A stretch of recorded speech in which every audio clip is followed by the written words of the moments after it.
विवाहों बेटा, जो तुम अपने शरीर में उन स्थानों पर जहां पसीना झरता है, क्या छिड़कते सुप्रसागर? शर्मने की जरूरत नहीं, आप तो बोलो। जितने प्रकार के इस पे तुम छिड़क रहे थे, पर बेटा अपनी नाक से स्वयं तुम सूंघ रहे अपनी कांख को। समझो मैं क्या बोल रहा हूं? बतौरिया जी, शर्मने का विषय नहीं है, समझने का विषय है। जब ये बालक डीओ और दुनिया की सामग्री छिड़क करके और फिर सूंघ रहे थे, बेटा तुमको पता नहीं था आगम क्या कह रहा था। बंद अपगर्ष काल आ गया, और तुम जब सूंघ रहे थे, घ्राण इंद्रिय के बस थे, वो वहीं बंद अपगर्ष काल आ गया, बंद हो गया, और मेरे मित्र मरण हुआ। मालूम चला, तुमको पता ही नहीं चला, मर करके अपनी कांख में तुम कीड़े बन गए। और जब शमशान घाट में संस्कार होने गए थे बेटा, दुनिया कह रही थी अमुक चंद अच्छा आदमी चला गया, पर उन्हें पता ही नहीं था अपनी कांख में कीड़ा बना बैठा है। और एक शरीर के साथ दो शरीरों के संस्कार हुए। पंडित पुत्र को समझ बेटा, बोलो यानी बराबर है कि नहीं? ऐसे है जीव डॉक्टर, जब तू जूते पहन के आया और चमड़े के जूते पहन के आ गया, क्षण क्षण में मित्र शमशान घाट में जाए तो 24 घंटे का सूतक तुझे लग गया, और मेरे मित्र तू मुर्दे पर ही चल रहा है, तेरा सूतक कब मिटेगा? जिनकी कमर में चमड़े के बेल्ट हुए, जिनके पैरों में चमड़े के जूते हैं, जिनकी जेब में चमड़े का पर्स है, वे मित्र, वे प्रभु को, गुरु को स्पर्श करने के पात्र नहीं है।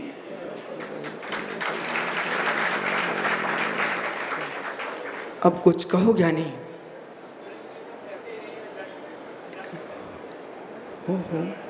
डॉक्टर समझ में क्या पूरी, इधर तो देख, प्रवचन डॉक्टर को नहीं चल रहा है, प्रवचन डॉक्टर को भी चल रहा है। मित्र, जब तुम जूते पहन के उतरे थे तब प्रणाम कहाँ थे? राम को देख रहे थे कि श्याम को देख रहे थे कि वर्धमान को देख रहे थे? ईमानदार से बोलना। प्रेमचंद भैया, ज्ञानी से पूछना, बटन खोलने में समय लगता कि नहीं? नाड़ी को खोलने में समय लगता कि नहीं? नाड़ी को बांधने में समय लगता कि नहीं? ब्रह्मचारियों, बेटा मेरी ओर देखो, सुख में भी तुमको साधु बनने के सुशील परिणाम चल रहे हो, तो बेटा आज का प्रवचन अपने घर में रख लेना, हृदय में अंकित काला झांझरी। सुन बेटा, यदि मणि भाई मुनि बनना है तो नंगे होने के लिए कभी मुनि मत बनना, नंगे होने के लिए मुनि नहीं बनना, सुसमय में प्रवेश करने के लिए, समय बचाने के लिए दिगंबर हो जाना। बोले कौन सा समय? धनुष योगी की दशा को जो यूं कह रहा है, मैं बटन लगाने का समय भी बर्बाद नहीं करना चाहता हूं, मैं बटन खोलने का समय से बर्बाद नहीं करना चाहता हूं, मैं ज्ञानी नाड़े खोलने बांधने का समय बर्बाद नहीं करना चाहता हूं, मैं अपने समय को मात्र मात्र निज आत्म ब्रह्म को देना चाहता हूं। यह अंदर की दृष्टि। और चाहे जैन समाज के कितने ग्रुप हों, सब धनाढ्य वर्ग हैं। भदौरिया, ये लोग ऐसे सुंदर सुंदर कपड़े भेंट कर सकते हैं, और मालूम चला कि महात्मा जी का मन मचल गया। किसी को चाइने के, चीन के पट्ट, किसी को रेशमी वस्त्र, किसी को सुंदर सुंदर वस्त्र साधुओं के मंदिर में बिकल पाएंगे। इनको सुंदर, मुझे ऐसा क्यों? पर वस्तु बिना राग के ग्रहण कर नहीं सकते।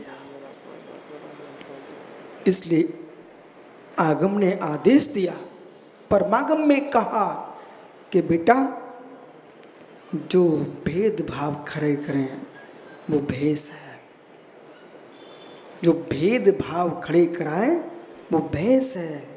जो प्रकृति में आए हो, प्रकृति के साथ रहो, विकृति को, उसका नाम दिगंबर भेष है।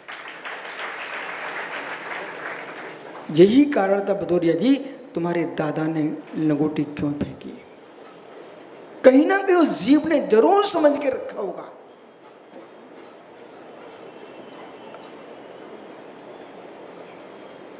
और गहरे में जाओगे, और गहरे में जाओगे, कहूं झेल लोगे? डर लगे तो ना कहूं, और आप झेल लो तो कहता हूं। डॉक्टर बुरा ना लगे इसलिए पहले पूछ लिया है। डॉक्टर, हे मित्र, तू डाकू है।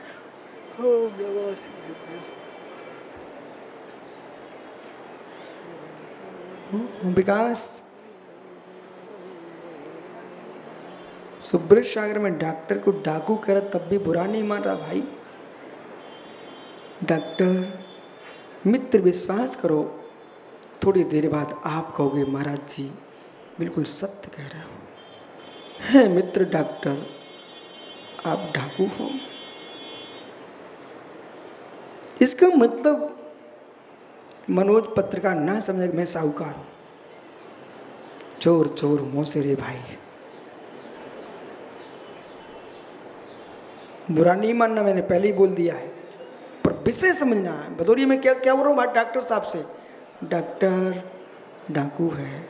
अब जैसा डॉक्टर डाकू है, तो मैंने एक बार गणित का सवाल किया, तो हमारे गणित को पढ़ाने वाले टीचर थे, यही भिंडी के थे, शर्मा जी, सुरेश चंद जी।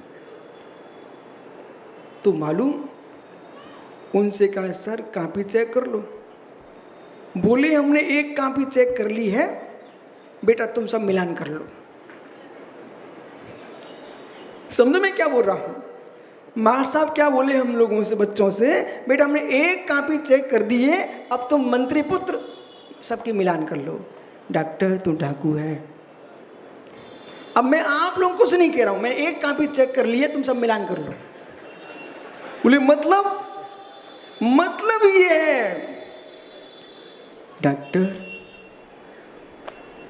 तेरे मन में कोई विकार जब आता है तो कपड़े छिपा लेते हैं। मन में विकार आता है, शरीर में विकार आते हैं तो वस्त्र छुपा लेते हैं। दिन दहाड़े तुम पता नहीं चलने देती हो, ये डाका है।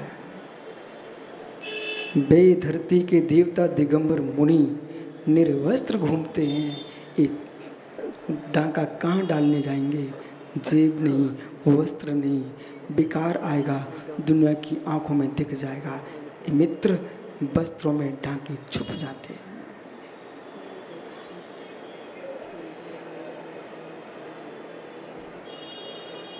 क्या हो गया इस सभा में इतना सन्नाटा?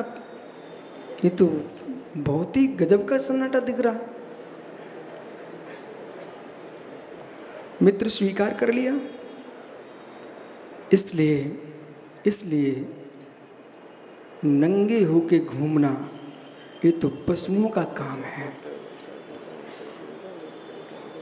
जिनकी संज्ञाएं प्रकट दिख रही हैं, नंगे घूमना ये पशुओं का काम है। नग्नित्व से युक्त रहना ये साधुओं का काम है।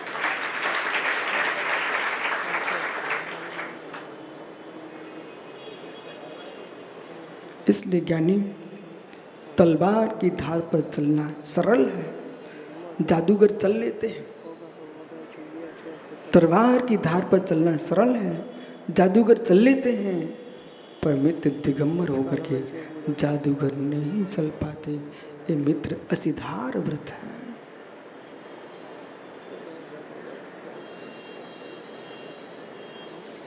इसलिए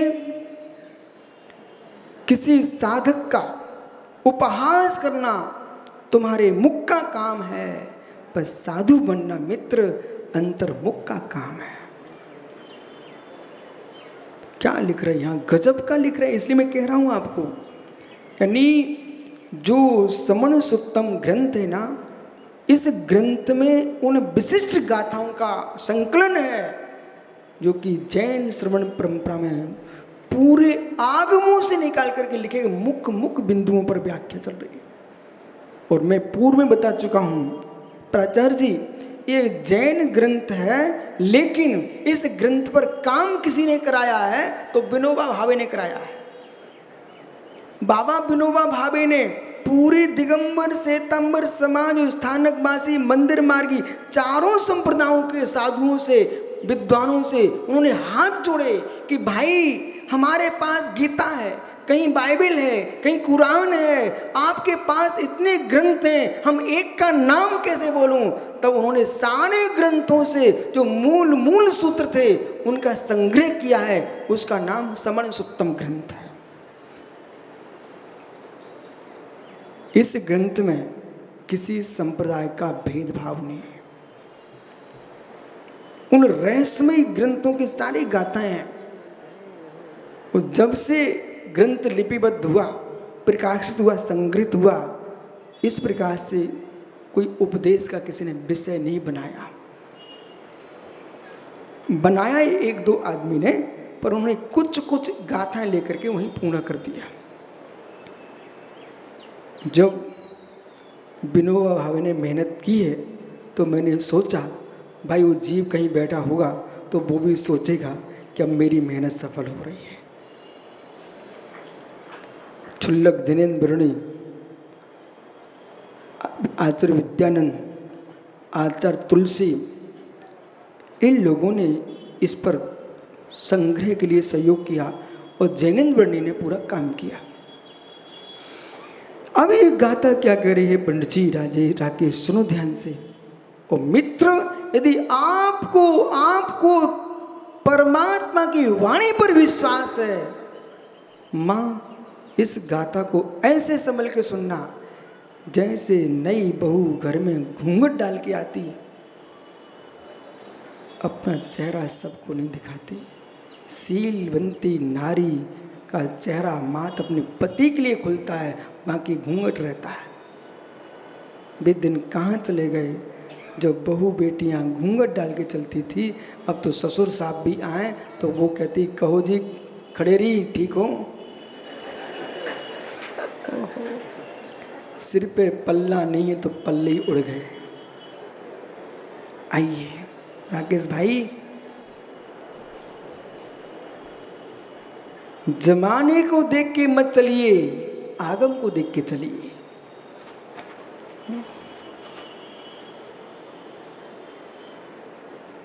क्या लिख रहे हैं,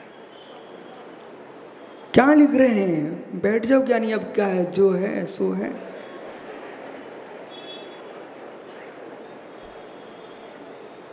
बुरा लगता हो तो कल श्रीफल लेके आ जाना।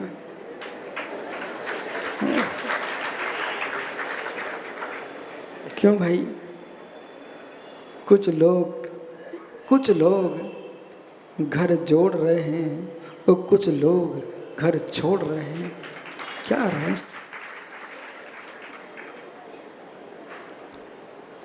निश्चय मालवंता, निश्चय की आलम्बन करने वाले,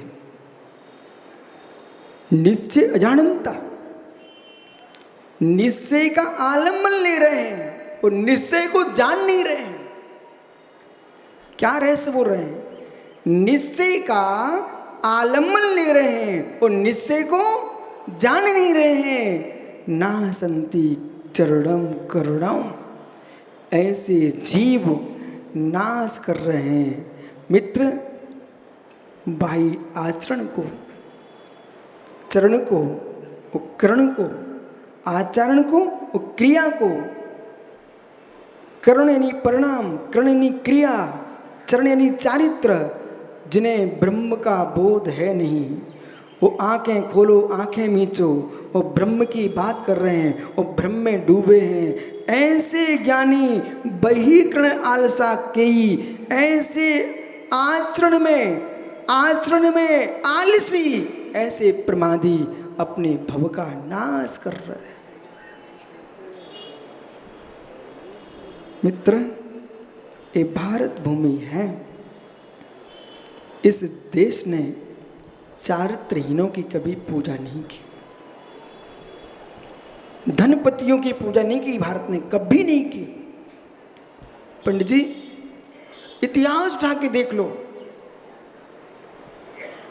धनी था रावण, धनी था रावण, पर पूजा नहीं होती है, पूजा चारित्रवान राम की होती है।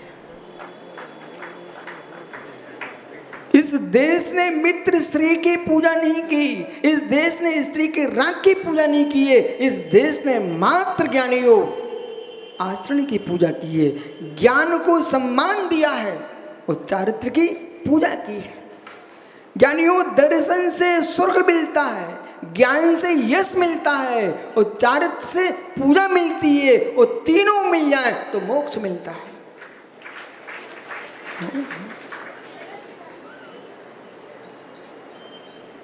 चारवाक का जन्म भी भारत में हुआ था। पंडित जी साहब, चारवाक का जन्म भी भारत में हुआ था, लेकिन भारत में चारवाक को कोई पूज्य नहीं गिना और किसी ने स्थान नहीं दिया। 6 दर्शनों में ऐसा कोई दर्शन नहीं है जिसने चारवाक को न भगाया हो। क्यों? जिसका सिद्धांत था। सुनना ध्यान बच्चों, बेटा जिस दिन मालूम पंडित साहब आज घर घर में राम महावीर के भक्त मिलेंगे ऐसा आपको लग रहा है, पर सबसे ज्यादा घर में संख्या चारवाकों की बढ़ रही है।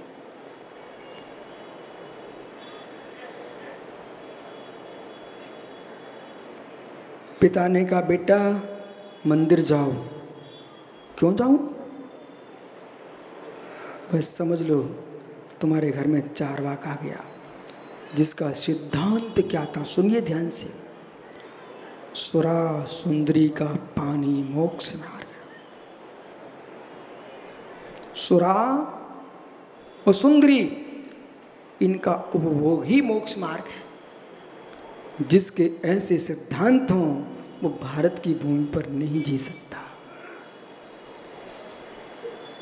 या मित्र, सुरा सुंदरी का पान मोक्ष मार्ग नहीं होता है, सम्य दर्शन ज्ञान चारित्राणी मोक्ष मार्ग। जाओ। ओ कल पर आओगे? यानी पर्याय तो पुनः चर्चा करूंगा, आज अपने घर घर में बातें कर लेना। हम नास्तिक नहीं आस्तिक हैं। भारत भूमि चारित्र को पूज्य मानती है। मेरे मित्र, कोरे ज्ञान की पूजा कभी नहीं